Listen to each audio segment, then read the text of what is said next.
See, that was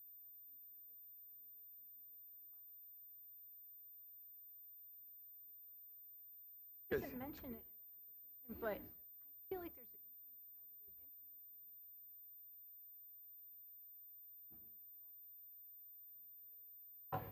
but it was sent to us. 88, yeah. But, So, but he's so All right. something. Good evening, everyone. I am Mayor Shelley Carlson. It is February 13th, 2023, and it is 5:31 p.m. The Moorhead City Council welcomes public input on issues listed on the agenda, which you can get in the back, or of general community interest, time and council permitting. Speakers will be limited to 3 minutes each. If you would like to address the council during the meeting, please fill out a form provided by the city clerk, and we will call you up during the citizens addressing the council item on the agenda. If comments were submitted to the clerk prior to the meeting via email or phone, those comments will be entered into the record. For more information on participation, please visit the council meetings page on the City of Moorhead website at cityofmoorhead.com. We, the Moorhead City Council, collectively and with gratitude, acknowledge the sacred land the City of Moorhead is built upon. We acknowledge the people who've resided here for generations and recognize that the spirit of the Dakota, Ojibwe, Métis, and all Indigenous communities permeates this land. And with that, could we get a roll call, please, Madam Clerk? Ryan Nelson. here. Matt Gilbertson. Here. Heather Niesmeyer. Here. Laura Caroon. Here. Deb White. Steve Lindas. Here. Larry Seljevold. Here. Chuck Hendrickson. Here. Mayor Shelley Carlson. Here, and for those who are able, please stand for the Pledge of Allegiance.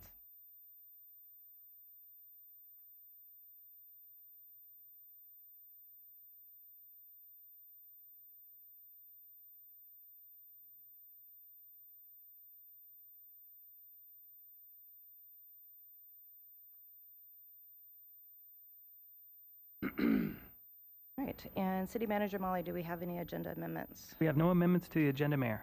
Okay, then we are going to move on to recognitions and presentations, and the first is a donation to the Inclusive Playground from the Lake Agassiz Pacers, and I see 3 of you in the audience, so if you want to come to the podium, that would be wonderful. All right, good evening, Mayor Carlson and Moorhead City Council members. I'm Charles Elhard, and I am the current president of the Lake Agassiz Pacers. It's a nonprofit running group in Fargo, Moorhead. Here today with a couple board members, Julie and Dawn, as well as fellow city councilwoman Deb White is on our board of directors. The group was formed in the late 1970s to inspire and promote running for people of all ages and abilities. Lake Agassiz Pacers also organizes and sponsors 2 running events every year. One of those is the St. Patrick's Day 5K and 10K coming up in March, as well as the Red River Run in the fall. These 2 races have been annual events since the 1970s. We're probably the oldest running group in the community. The past couple of years, we've held the Red River Run in conjunction with Greater Moorhead Days, and this past September, we went one step further and decided to use the race as a fundraising opportunity for the Moorhead Inclusive Playground. This fits our mission of inspiring and promoting healthy activities to all ages and abilities. Thanks to several Moorhead business sponsors and runner contributions, we are able to raise $2,000 for the playground. One of our sponsors, Moorhead Heating and Plumbing, even donated an extra amount to the playground. Before I present the giant check, I'd like to thank the City of Moorhead and Moorhead Parks for helping get the Red River Run off the ground at M.B. Johnson Park. And we're looking forward to partnering again this fall and doing it again. So thank you. Thank you. I'll come over there, and I see, okay, but I'm seeing our park director, so Holly, why don't you come in for the picture as well? And then Councilmember White, since you're a board member, why don't you come for the picture as well too?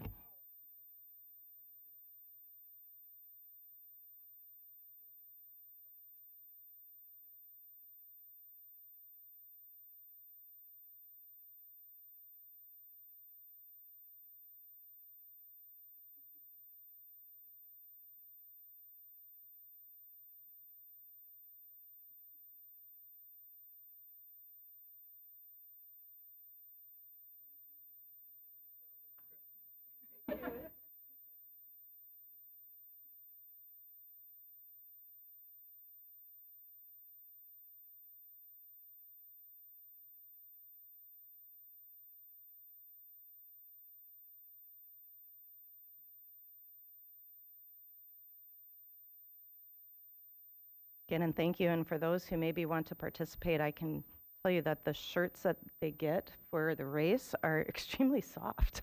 So it's another benefit.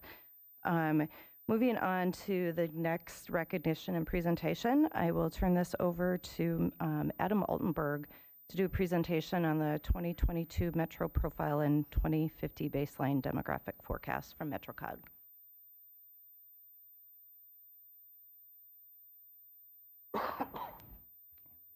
Well, thank you, Mayor and members of the Moorhead City Council. My name is Adam Altenberg, and with me tonight is Ari Del Rosario. And we're here to talk about two studies that have been recently completed by the Fargo-Moorhead Metropolitan Council of Governments. These are the 2050 Baseline Demographic Forecast and the 2022 Metro Profile, both of which have impacts on a number of our other planning studies, and both provide valuable information on different demographic, socioeconomic trends that are affecting our communities in the Fargo-Moorhead area. So, and let's see. So starting with the 2050 Baseline Demographic Forecast, this is a study that is completed every 5 years as part of MetroCog's required transportation planning process. What we do with this study is that we develop population, household, and job projections in 5-year increments on a 20 to 25 to 30-year timeline. This helps us to inform what transportation improvements are going to be needed over the coming years. Whether they're roadway improvements, freight, bicycle pedestrian needs, transit, and other multimodal planning improvements in the area. But these projections also help to inform a number of different planning studies as well, whether they're comprehensive plans, sub-area analyses, and other planning studies.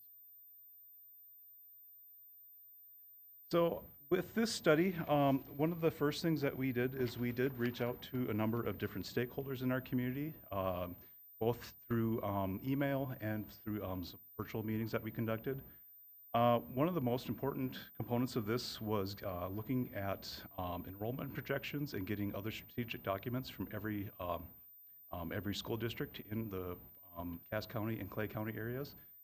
And you can see here, we actually did follow up with Moorhead Area Public Schools. We had a couple additional questions, so we did follow up with them here as part of the study. We also reached out to social service agencies, including Clay County Social Services and Lutheran Immigration and Refugee Services. We reached out to housing organizations in the area, including the Clay County HRA, Fargo Housing and Redevelopment Authority.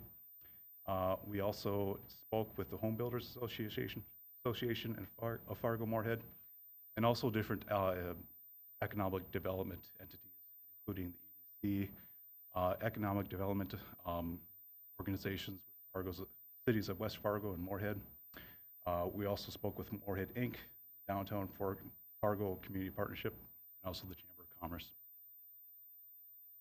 And you can see here on the side, if any of you are interested, we do have, it's a short 2 to 3 minute YouTube video that kind of talks about the project.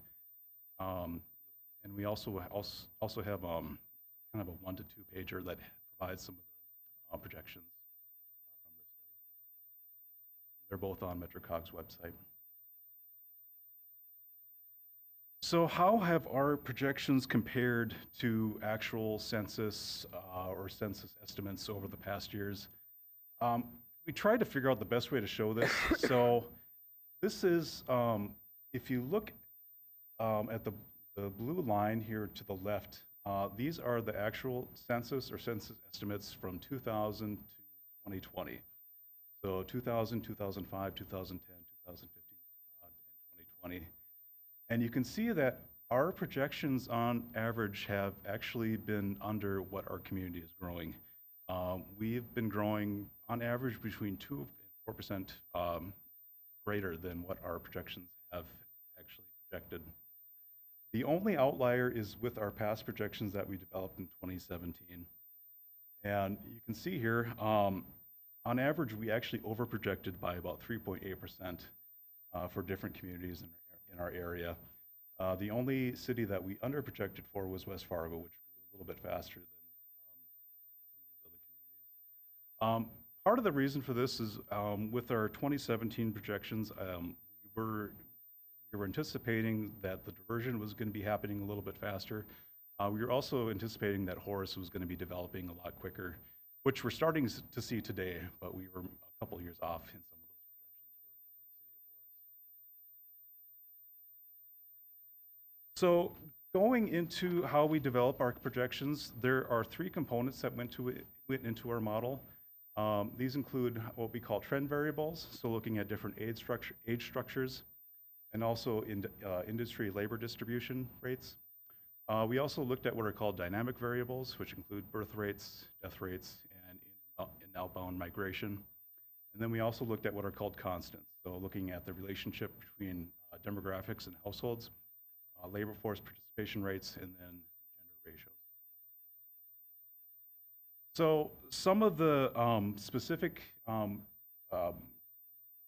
where we got some of our information from, a couple of our resources included the American Community Survey, which provides 5-year estimates for those population cohorts, as well as household sizes.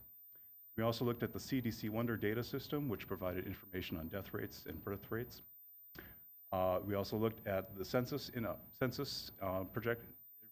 information from 2000 to 2010, which helped to figure out the household distribution. And then finally, we looked at the Bureau of Labor Statistics for labor force participation rates and the quarterly census of employment.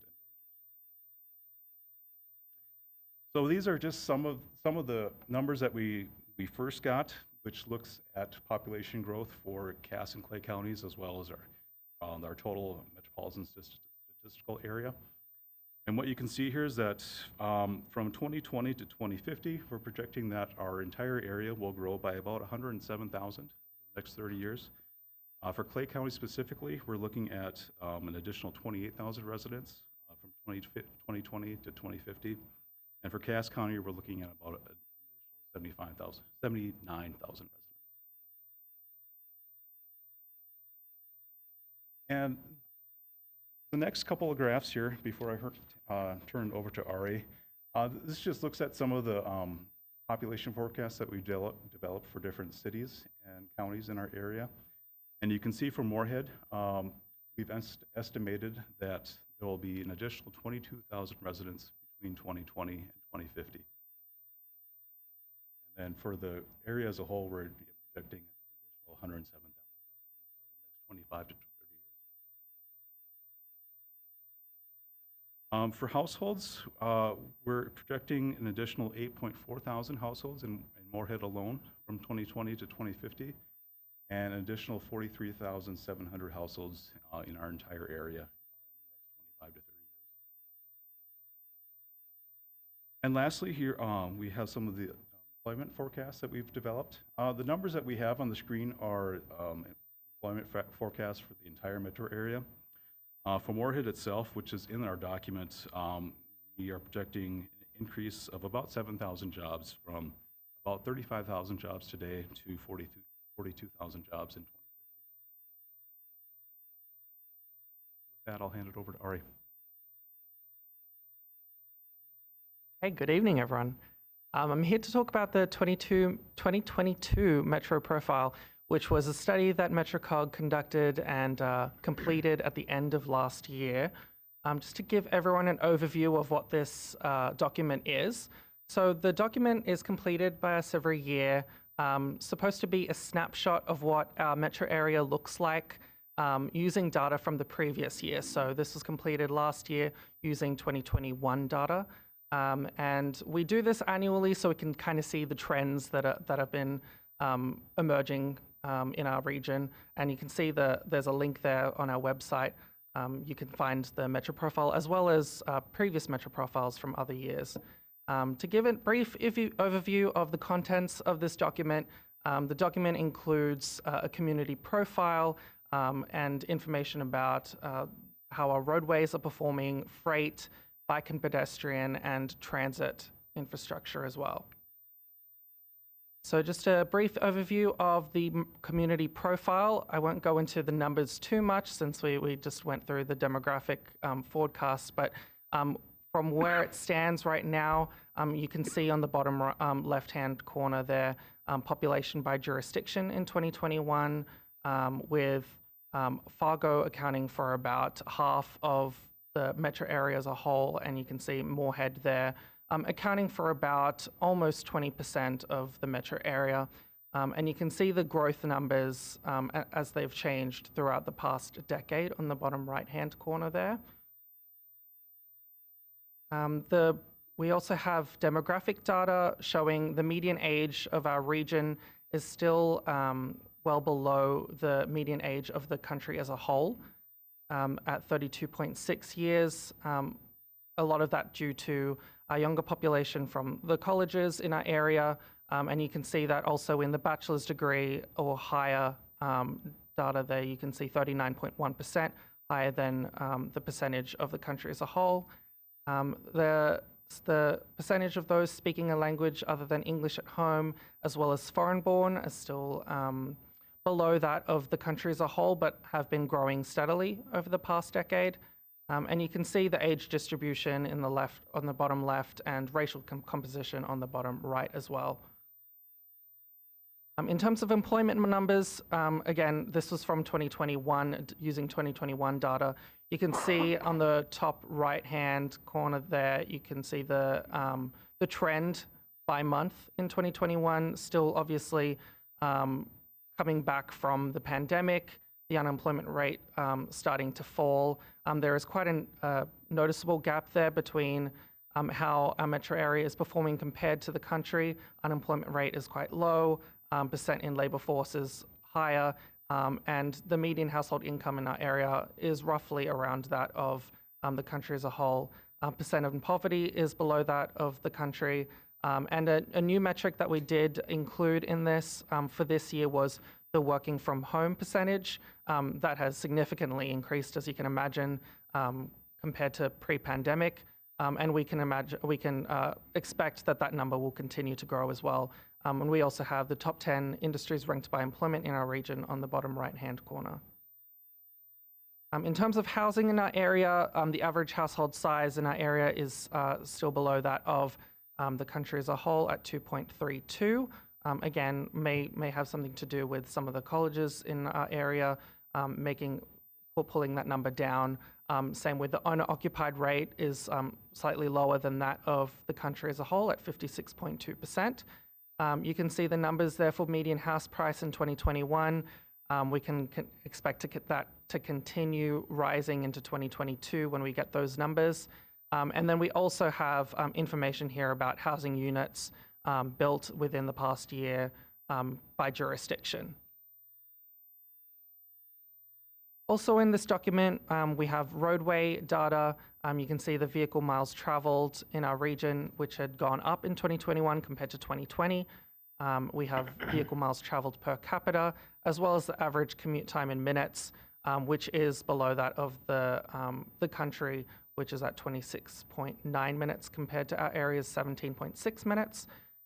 There's also information in this document about the roadway projects that were completed in 2021, safety and pavement condition, as well as a map for a functional classification network. In the freight section of this document, we have information about air cargo total landed weight in 2021, which remained pretty stable compared to the year previous.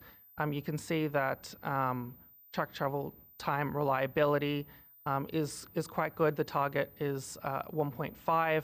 And we are performing well below that target, which is a good thing. The other information in this, if you wanted to dig into it, is we've got truck unreliable road segments, a map of that as well in this document.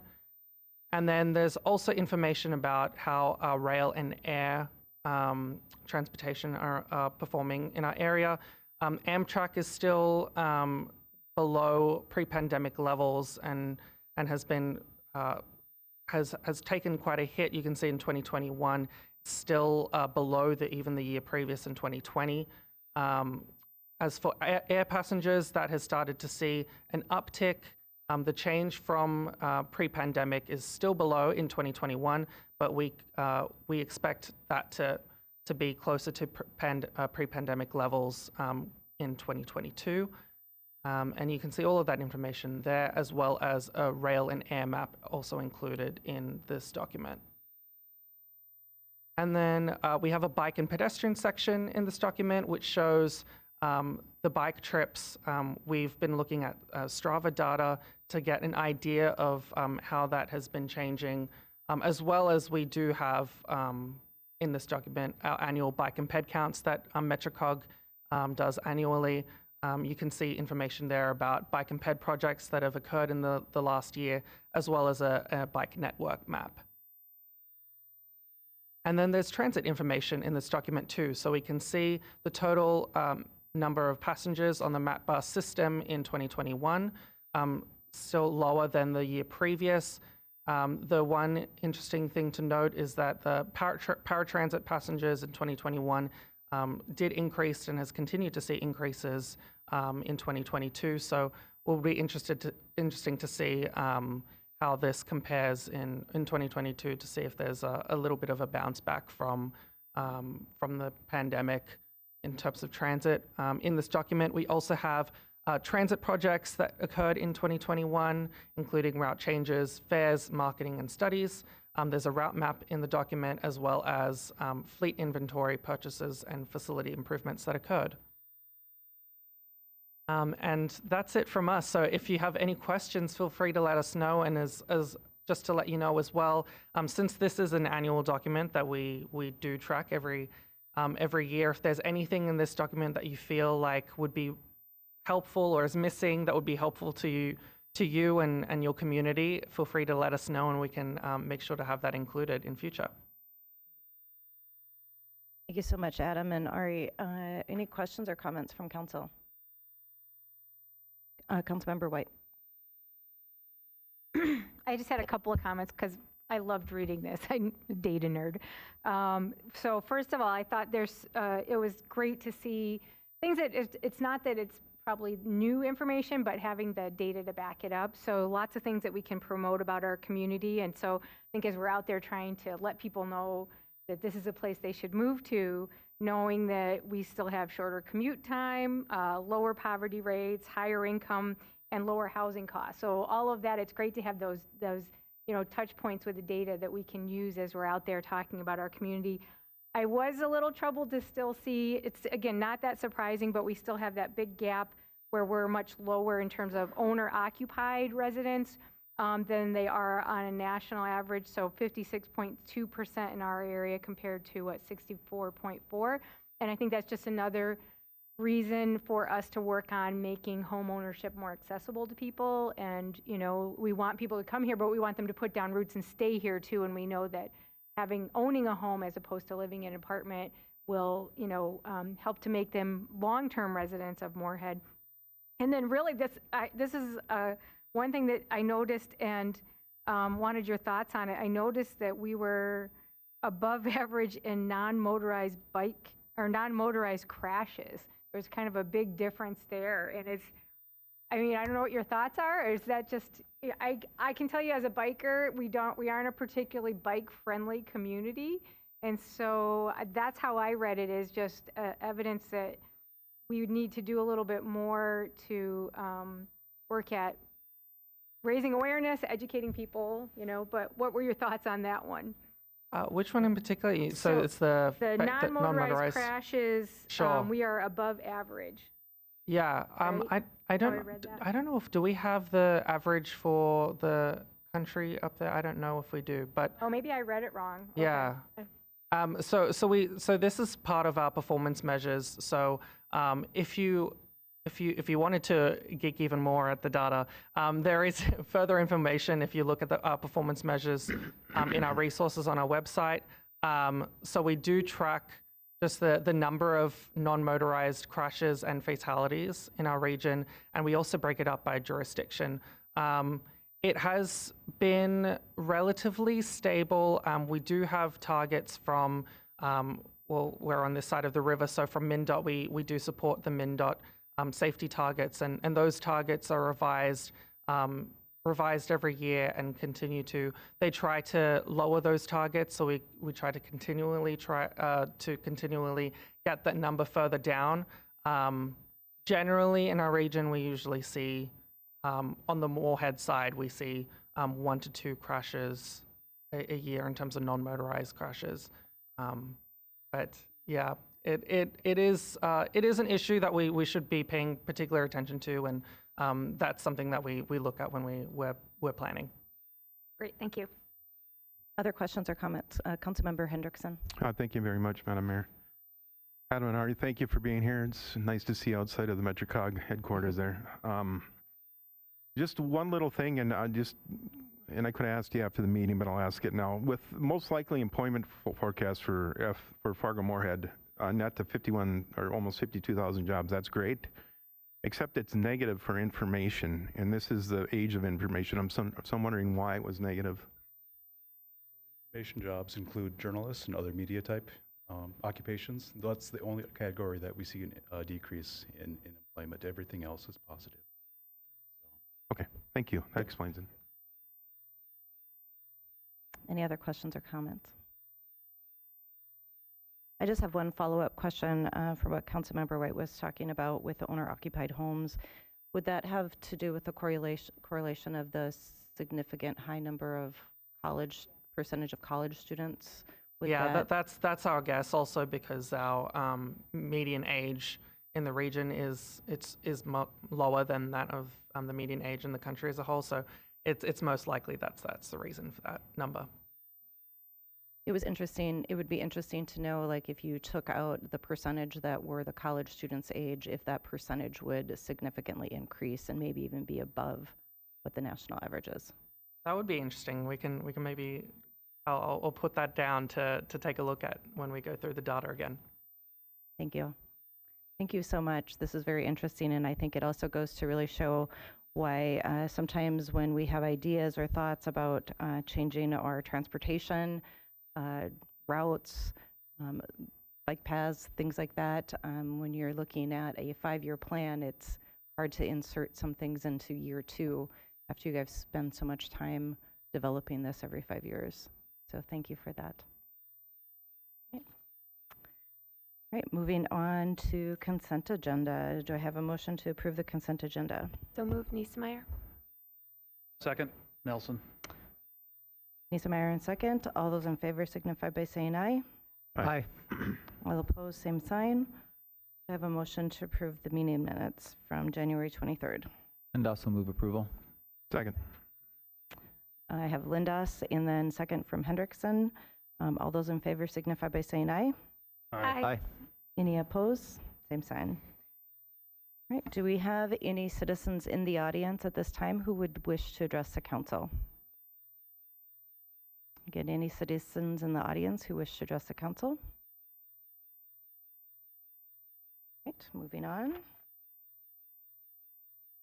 to 12A, and this would be our 2022 development report. So I will turn this portion of the agenda over to Director Christy Leszewski.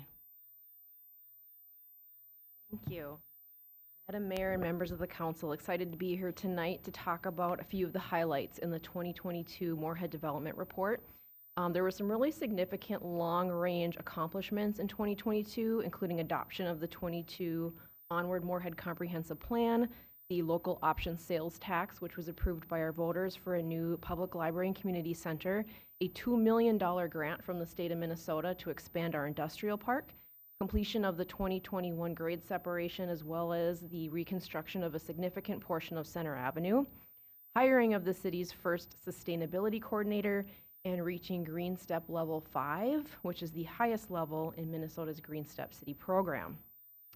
On the housing front, 2022 saw 200 new housing units, mix of single family and multifamily.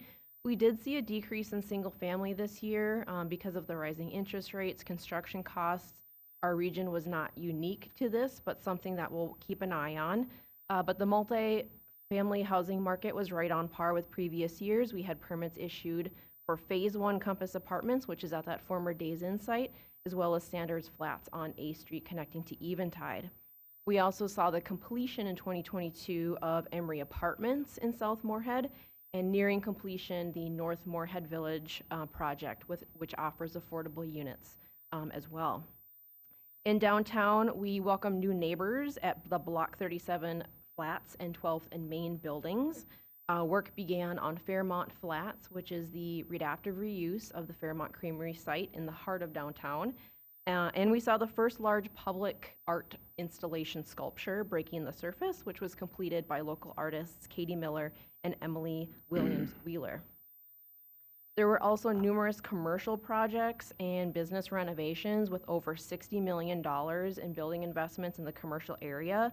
New buildings that we saw under construction were the First International Bank and Trust in South Moorhead, Mega Storage, and Four Seasons Handyman Services. And we saw some significant expansions and renovations, including Lakeland Mental Health, Sandman Structural Engineers, and Southmere Square on 30th Avenue. With more than 600 permits, $110 million in invested value, and new industrial lots in our Makara Industrial Park ready to come online in 2023. It was a great year for Moorhead. I just want to take the opportunity between developers, contractors, and builders, our residents, our businesses, and our institutions, our organizations like Downtown Moorhead, Inc. and Moorhead Business Association, and the leadership of the mayor and city council. All of these people and partnerships are needed to build community. So thank you to everyone who's involved in that. For the public, anyone who's interested in seeing the report, it is online on our homepage on the Spotlight. Great. Any questions or comments for Director Lefschewski? Councilmember Gilbertson. Thanks, Madam Mayor. How many shovel-ready residential lots are out in Moorhead? We have that number in the report here. We have about 320. Our average single-family permit number on an average year is about 130 permits per year. So we have about a 2-year supply. Thank you. Any other council members? All right, seeing none, thank you actually to all of the staff for all of the work that went in to developing this comprehensive plan. I would encourage folks to look it up online because it has a lot of great information and great detail. And I know sometimes it seems in the news that we're hearing about businesses maybe closing or leaving, but I think if you look at the bigger picture, we have a lot of development and a lot of new business and a new folks moving into our community. So like you said, it's been a phenomenal year for Moorhead, and I think we're just going to, as we heard from MetroCog, continue to grow. So thank you very much.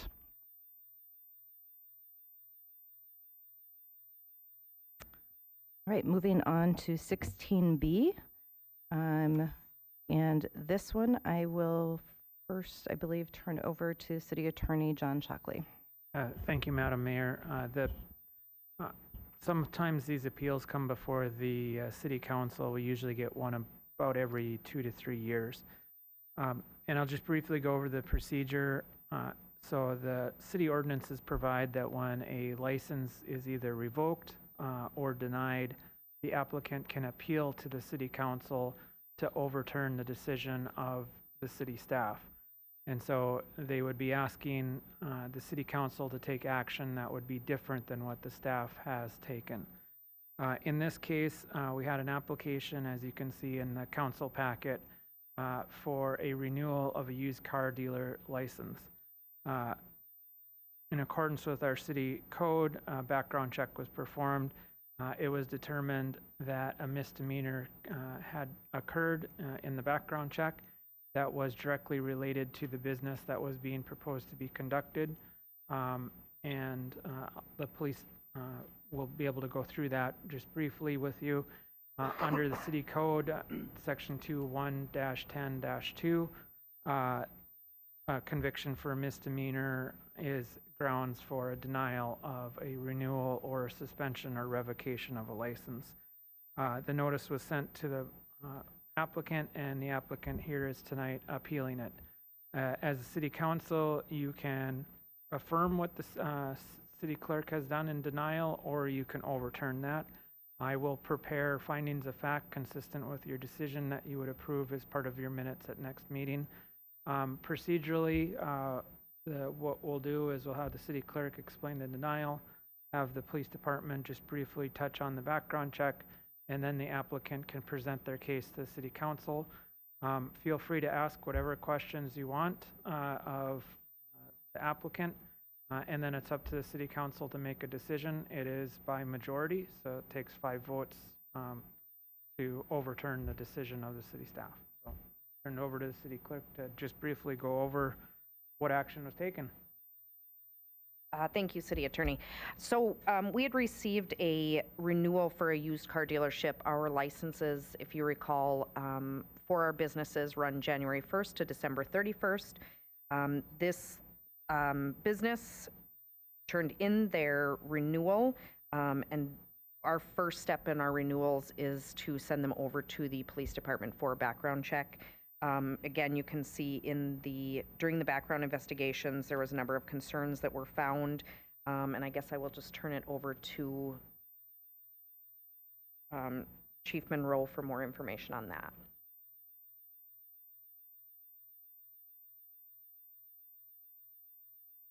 Good evening, Mayor and Council. These get sent over to our investigative division where they do the background check. And in running Mr. Amity's information, it appears he had a charge of fail to mail or deliver certificate of title to the department. I'm assuming Department of Public Safety, or excuse me, Department of Motor Vehicles, which resulted in a misdemeanor charge that he was found guilty of, and appears there was some fail to appear for it as well, but they certify it as a payable, so then it just becomes a fine that he could pay. And that balance due for the fine was, as of 1/11 of 23, for $315. Then also, one that I can't disclose a lot of information on is there is other pending charges that have not been charged by the county attorney's office at this time yet. Are there any questions about those?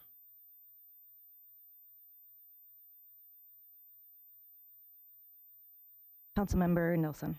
Thank you, Mayor.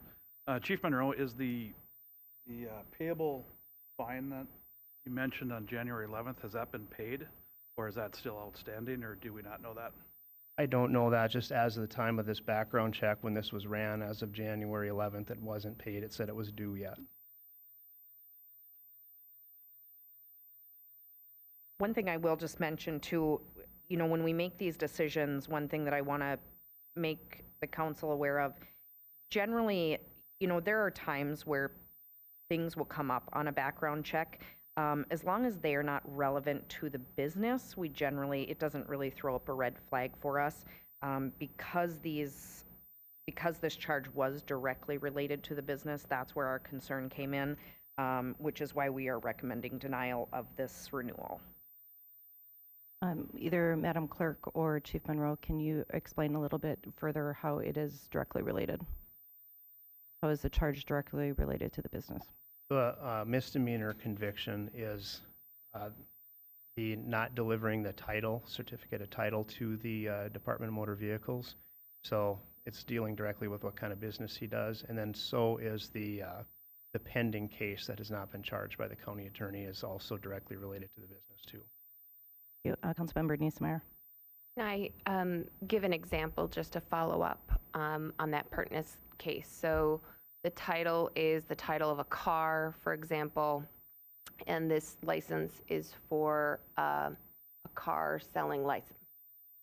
And so it's pertinent. But let's say if it was a DUI charge, it would not be considered if it had come up on the background check. Is that a relevant example, Madam Clerk? Yeah, similar to that.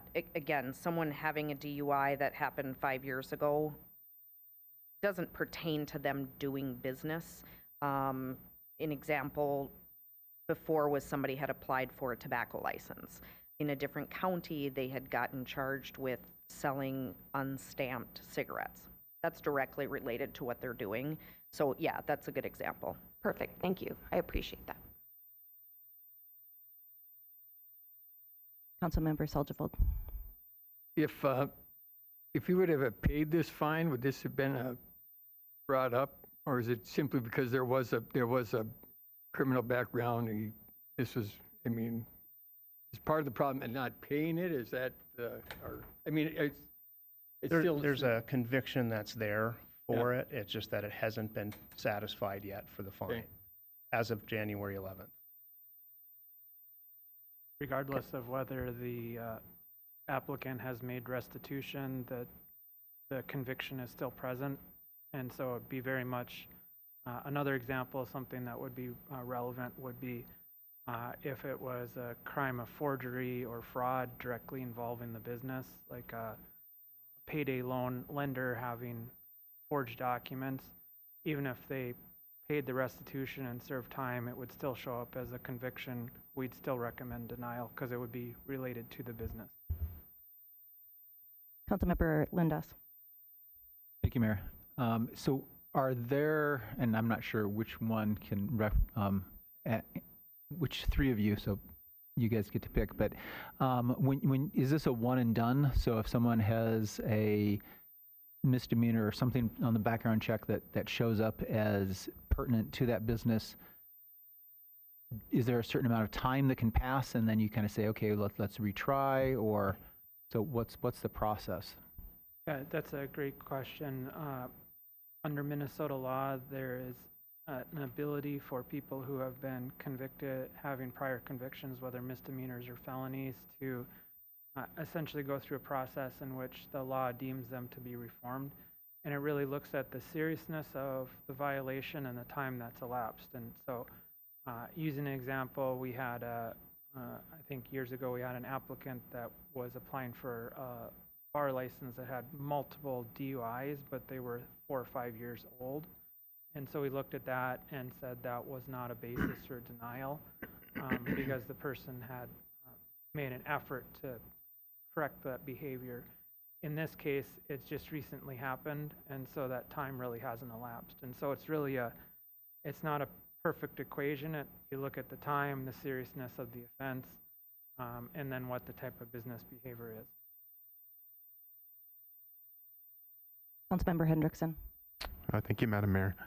Was the denial simply on this one misdemeanor, or did you get a look at what's pending? So when we received our report back from the police department, all we can see is this misdemeanor.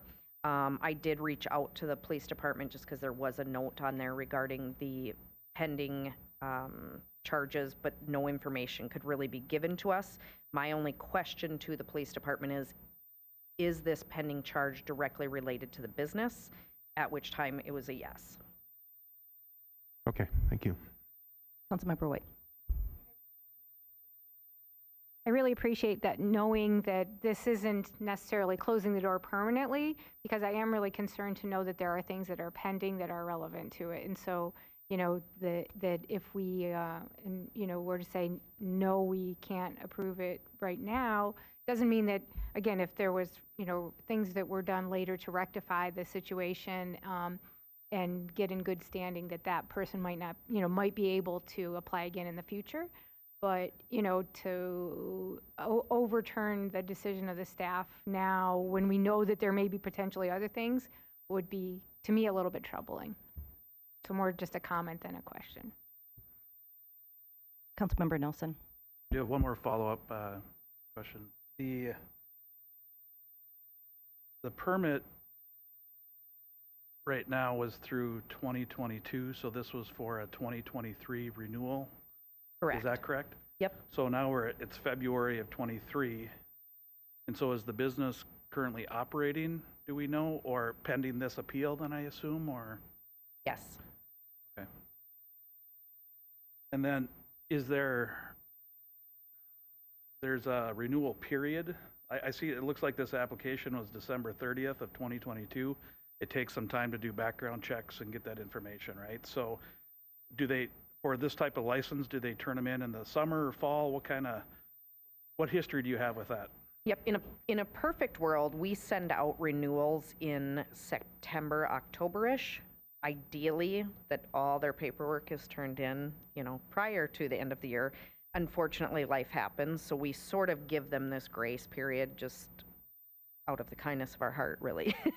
So, yes, so this was actually for, so it'd be January 1st to December 31st, 2023. And was there any explanation, and maybe the owner can give us that, on the reason why came in on December 30th as opposed to September, October, November, or sometime before December 30th? I don't recall. I don't know if I took the license in or if somebody else did, so. Thank you.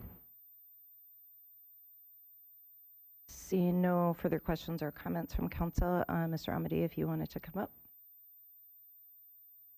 Well, yeah, a little bit, I guess, about myself and about my business. I'm Eddie Auto. Graduated high school in 2017 and right away decided to open up a dealership. I'm Eddie Auto right in fall of 2017, roughly November is when we opened. As we opened, we found out that there was a lot of customers of mine that were subprime, with lower credit scores and needed help to get them to work or something like that, to run errands, so they needed vehicles. So we partner up with many lenders that helped us with that, to get everyone basically a car without getting them denied on a loan, and to restart their life technically, because as we know, credit runs the banking system. So we found banks to help them out and get them into a car, and they can make their payments through the bank and whatnot. With this incident that happened, usually a customer needs the down payment to be their tax title and licensing. We're given a 10-day window to file the paperwork to get those titles transferred over to the DMV, and in this case, the customer didn't have enough down to cover the tax title licensing.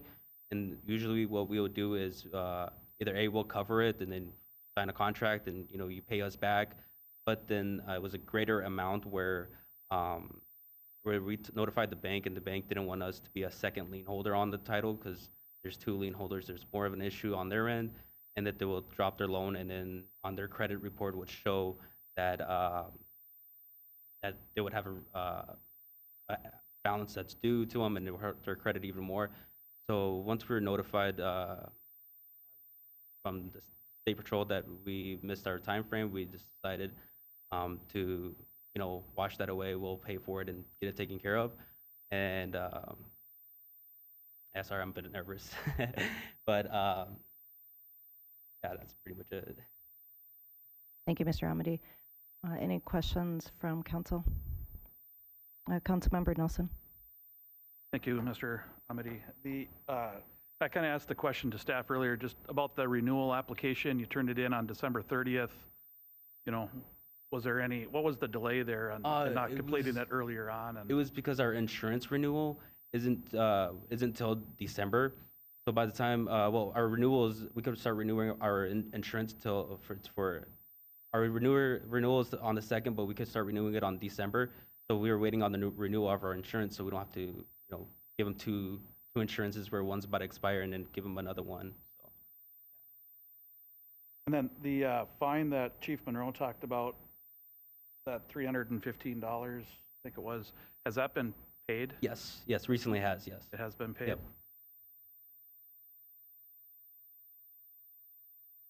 And are you, and maybe I can ask Chuck, is it okay to ask about the pending case? Is that, yeah. Do you know anything about a pending case, or are you willing to? I know a little bit. I don't know much about it. I just know that it's similar reason. We were given a 10-day window that we had to go. We try to figure out a way for the customer and banking. We no longer work with that bank, so we have fixed situations where we no longer have to run into this issue again, and hopefully from there on forward to go more correct way. We have changed to where it's either you have the down payment, you get the car, you don't have it, you don't get it, or we'll hold it for you till you get it. We won't sign anything or transfer the. So as soon as we get it paid, is when we right away. The next day, I'm actually at the DMV getting it registered. Okay, thank you. There are questions from council? Yes, I do have one question, and this is maybe for Mr. Shockley or for Chief Monroe.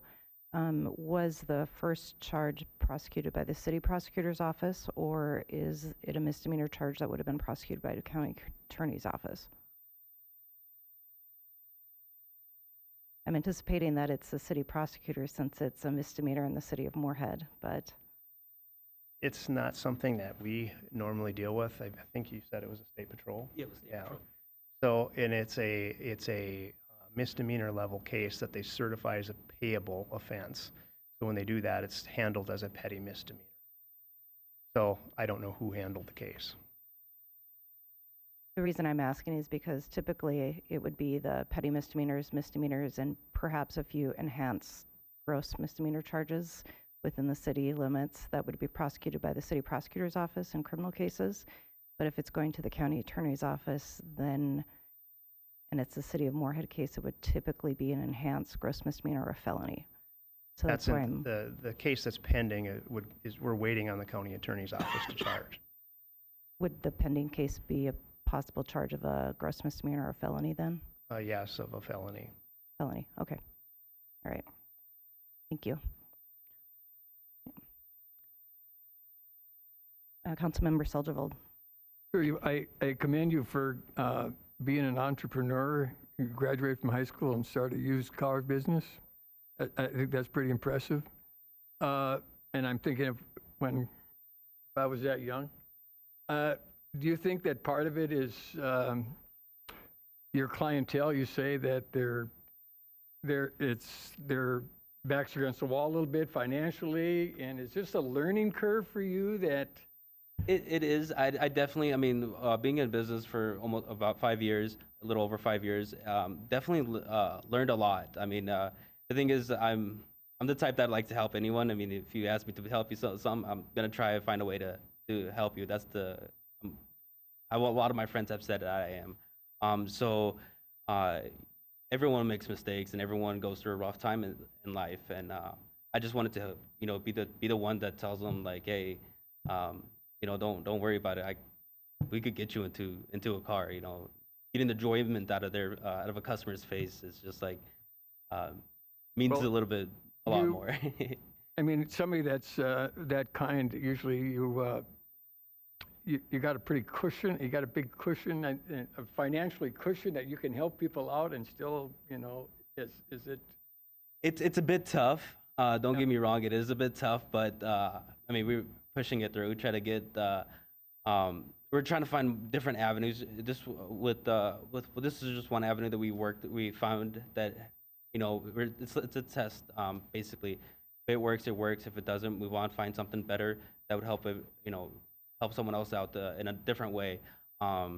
We have as of this year, we have over 300 lenders to help everyone out. Good credit, bad credit, any credit. So we have found other ways, other banks to help everyone out, basically. But I mean, these outside agencies, but you still have to have the capital to. Correct. Yeah. Correct. So basically, how the banks basically, like, let's say for example, you want a car loan, and if we get you approved, the bank pays us for the vehicle instead of having you pay cash or check or whatnot. So that's how having more banks helps us as well financially.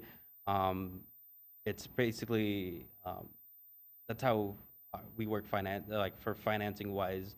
The banks pays us, and then for our business revenue is basically selling cars. Is how we make a profit off of it.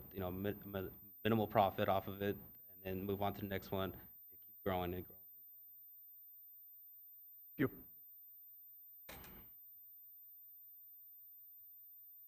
Councilmember Lindas. Thank you, Mayor. What's the effect on the car owner if you don't get the DMV? I mean, I assume the State Patrol wants vehicles licensed. So. Yep. So we're given a 10-day window to license. So basically 10 business days from the day of sale. So like, let's say if I sold you a car today, we have 10 business days to get it to the DMV and get it registered. So with the bank that I was using,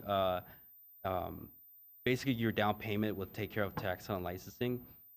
And most most customers don't need a down payment, and then the bank will, as soon as we register it, the bank will give us, the funds for it, or release the funds, or pay us before we even register it. So in this case, it went over the 10-day mark, because we were just figuring out like what's the best option for us to do as a business and as helping the consumer out as well. It was that time of this incident was around where COVID was calming down, and he finally got a job and could get us paid and whatnot. So we're like, take care of it, and then once you could make the payment, in a timely manner. So the effect on the actual purchaser of the vehicle, technically, if it's not a registered vehicle, if they got stopped, they would have fines on them. That's where it leans on us, because since we are dealers, in Minnesota, we were supposed to register it. So instead of giving them the fines, we were giving them. Chief Monroe, actually, you could maybe answer that question. So like if someone gets pulled Actually, over- Councilmember Lindas, do you want to repeat your question for Chief Monroe? I guess one of the questions is, what's the impact on the person who actually owned the vehicle if they don't get it licensed and titled? So if they got stopped, would they be liable then for driving Yes. without a registration? You have a small window. It's usually a 21-day temporary license that's on it. So if you get beyond that window, then the car is going to come back to basically to nobody, and law enforcement would have to impound that vehicle until it got registered properly. And then the driver could be charged for driving an unregistered vehicle.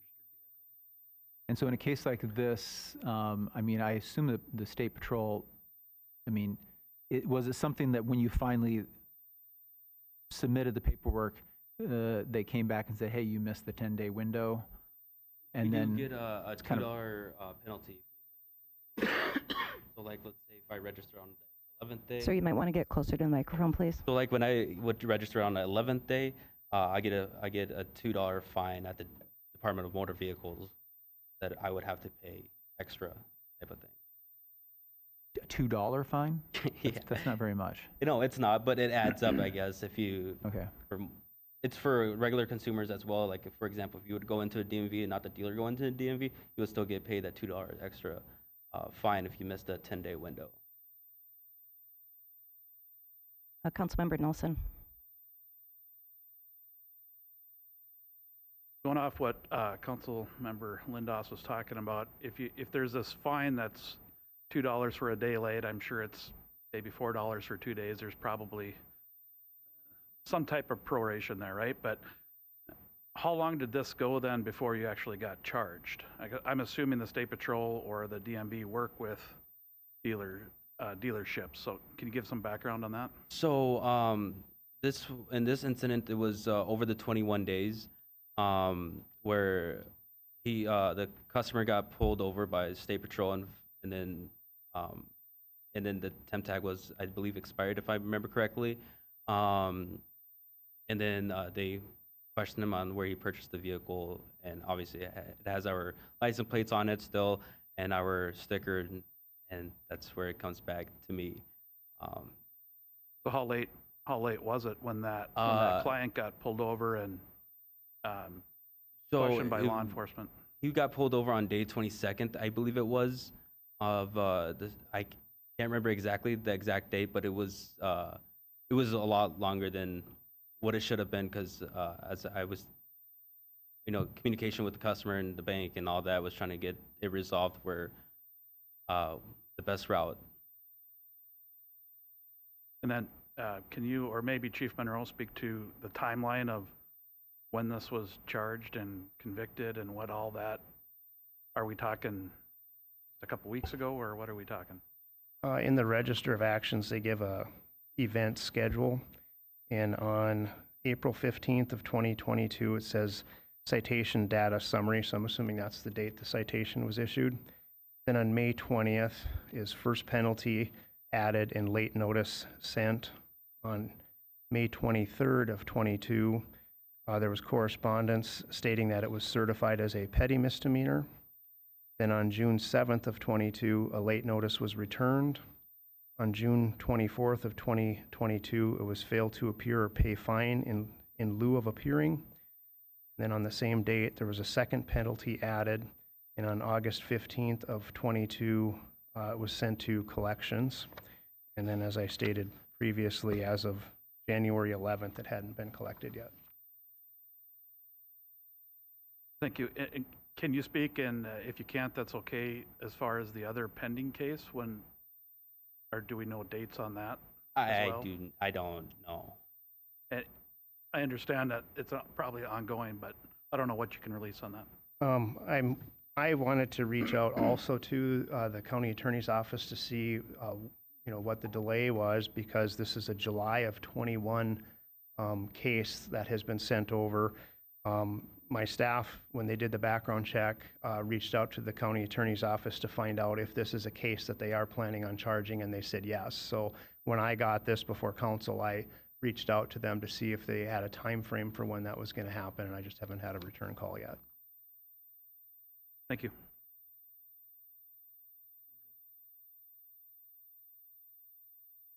Councilmember Nelson, did you have? No, I'm good. Thank you. Okay. Thanks for checking. All right. That, I guess I would be looking for a motion at this time to either approve the permit denial or a motion to overturn the permit denial. I'll make a motion to approve the denial, uphold the denial. Motion, do I have a second? I have a motion from Councilmember Nelson, a second from Councilmember White. Further discussion? Councilmember Gilbertson. Thanks, Madam Mayor. Is this something where there could be a 60-day, I mean, this seems, is it is it an oversight or is it a trend? I guess that's what we don't know. On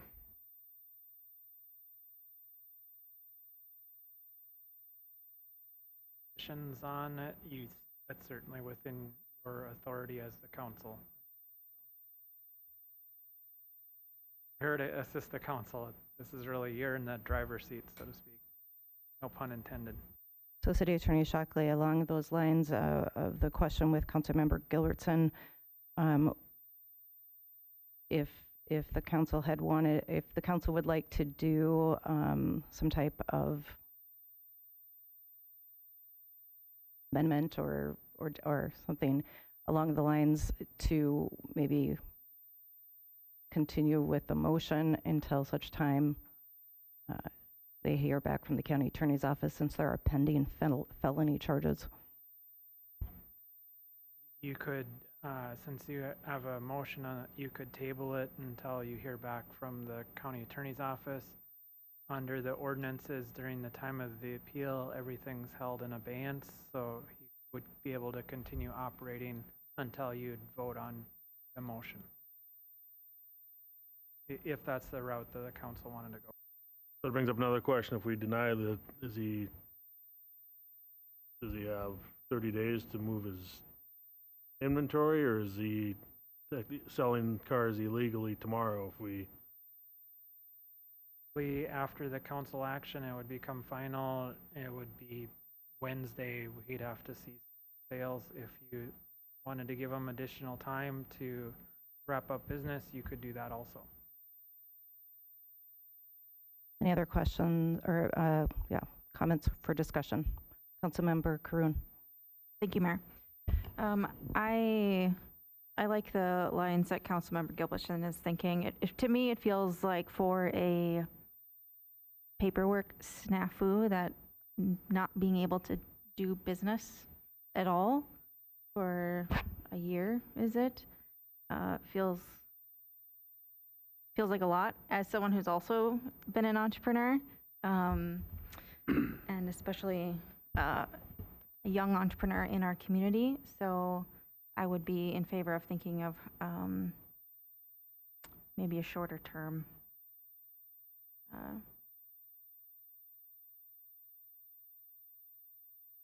I do have one question for you, Mr. Almady. You graduated in 2017, so you've been doing this business for 6 years? Yeah. Yep. November 30th is when I opened the doors to public, technically. And I've been doing it ever since, and motivated other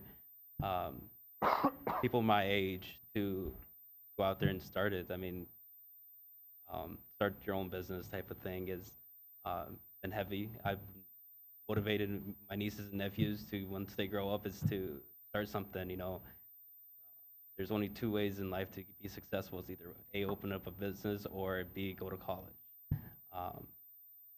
I could how I certainly see this happening maybe your first, second, or third year, but in your sixth year to have these issues, it seems a little shocking. Like I said, I mean, every single day is a learning day. As we go, I mean, COVID did, give us a little setback, and then paper trails. You know, I should have been a bit more organizing, a bit more on it than I was at that time. But now I have changed over to being on it and making sure, one mistake isn't continuously a mistake. It's fixed the sooner the better. Like right away. I would counter that, Mr. Amity, is that it's not just one mistake, because we also heard about your multiple failures to appear in addition to future charges that will be at a felony level. I am not 100% sure on the failure to appear, because all I got was a ticket on those. I know that when I talked to the state trooper that issued the citation, they were having issues on mailing it to me because I was just in the process of moving to a different residency, so they were sending it off to my last apartment. I don't know if that was an issue with it. When I talked to him about it, they couldn't mail it out to me. Councilmember White. Mayor, I appreciated that you brought up the thought of perhaps tabling it, because for me, it's that the things that are pending, but we really don't know. At this point, we really don't. It could be a felony, but we don't know. It sounds like we need more information from the county. And so I would be comfortable tabling the motion until such time that we had additional information from the county. Second. So we have a motion to table in a second. There can be no further discussion, but we do a vote now. So all those in favor in tabling signify by saying aye. Aye. Aye. Any opposed? No. Okay, we have one council member who is opposed to tabling this. So with 7 to Here, two. Oh, two. I apologize. Two, Councilmember Hendrickson and Councilmember Seljevold, or Councilmember Lindas. Just over there? Oh. Sure, I thought I heard over there. Okay, who are the two nays? Councilmember Hendrickson and Councilmember Nelson. Okay, so 6-2. So the motion has been tabled, and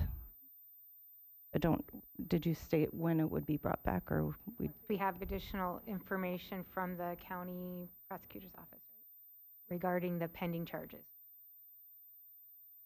Okay, did you get that, City Attorney Shockley? All right, thank you.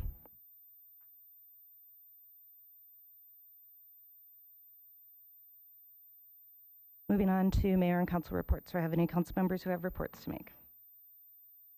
Councilmember Neesmeyer. Thank you, Madam Mayor.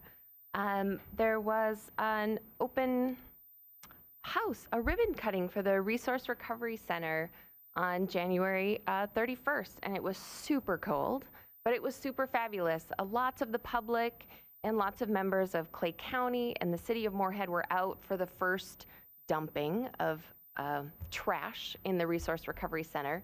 And now it's open to the public, and I just like everybody to go out and really consider bringing all of their trash and recyclables and household waste.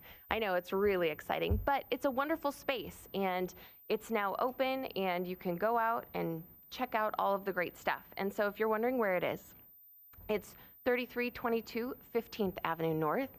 You can get lots of great information online, but check it out. They've got a space, a closet for reusable things. So if you're not quite sure, like, hey, I've got this extra TV and it works, but I don't want it, you could put it in this wonderful space to reuse and share wonderful things. And so it's not just for trash and recyclable things, it's there for reusable things too. Thank you, Councilmember Neesmeyer. Councilmember White. Thank you, Mayor. I just wanted to report at the end of last month, I had the opportunity to attend the League of Minnesota Cities Introduction to Race Equity Workshop. It was a really great experience. More, one is the work that the league is doing. They actually now have a new equity officer who's doing a lot of the trainings with different cities, but also just an opportunity to meet with other cities and hear what they're doing. So if anybody wants information, I'd be happy to share that. I know I'll be bringing it up at our Human Rights Commission meeting too, or the contact information I could provide for the new position that they have at League of Minnesota Cities. Thanks. Councilmember Hendrickson. Thank you, Madam Mayor. I attended the Midwest Economic Outlet Summit. There was a social the night before and then the actual summit at the Delta by Marriott. And I got to hear Douglas Duncan, who's the Senior Vice President from Fannie Mae, who's originally from Fergus Falls, Minnesota. So that was kind of a dry, sarcastic sense of humor. So I really didn't identify with him, but you got to do what you got to do. And then Ronald Feldman is First Vice President, Chief Operating Officer of the Federal Reserve Bank of Minneapolis, and gave great speeches and just talking about a little bit of an economic downturn for 2023, but they said a mild recession is actually what Mr. Duncan said, but we'll recover in 2024. So the financial outlook, it isn't as bad as everybody thinks it is. So that was pretty good news. But all in all, it was a very good couple days. Thanks. Councilmember Lindas. I'm just going to echo Councilmember Nisemeyer's. The Resource Recovery Center is really cool, and you can drive in to drop off your stuff. So if it's windy and cold, it's not windy at all, and it's not as cold. But it's a great facility, a really great facility. And I just had a conversation with Corey and Steve, Director Iverson, this morning, and evidently it's actually starting to increase the amount of separation and stuff that's getting shifted to Perham, and so it's already, just the short operation that's been, it's showing its work. So I was going to say that I attended Inclusive Moorhead at the end of January, and it was a cold evening. But it was warm inside the building with the interactions and stuff. And kudos to Center Manager Molly, who also attended. And we had a nice networking that went on that night. And there were some really cool ideas that were generated and people are working on to increase kind of the connections we have in our community. Thank you. Councilmember Nelson.